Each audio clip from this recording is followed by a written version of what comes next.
ثلاث لعيبه يا ابو الصحاب هيغيبوا عن مباراه الاهلي القادمه بسبب الاصابه. وتعالى اقول لك يا ابو الصحاب على التشكيله المتوقعه لمباراه الاهلي وبيراميدز يوم السبت القادم. زجاجي قول. الله، مش لما نكمل دي في الاوكي. الجواب بيبان من عنوانه. خش على التاني. اسمع يا سيدي، قول يا ستموني قول. يا ابو الصحاب عامل ايه؟ ان شاء الله تكون كويس. انت ما بتعملش فولو ليه يا اسطى؟ ما تعمل فولو واشتراك وفعل زر الجرس ليوصلك كل جديد، وخش على الكومنتات صلي على سيدنا النبي عليه افضل الصلاه والسلام. مش هتخسر حاجه يعني، دعما لاخوك ابو خديجه، مش هتخسر اي حاجه.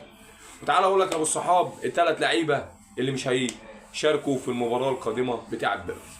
اول لعيب شكري، ثاني لعيب ياسر ابراهيم، ثالث لعيب ياسين مرعي.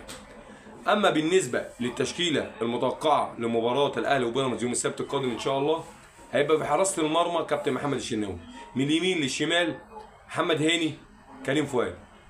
اما اتنين سرد باكات هيبقى اشرف داري واحمد رمضان بكر. ديانج، واحتمال كبير او يعني هنقول مش كبير، احتمال 60% امام عاشور يبتدي المباراه هو وبن رمضان. بن شرقي ناحيه الشمال وتريزيجيه ناحيه اليمين. اما راس حربه هيبقى محمد شريف.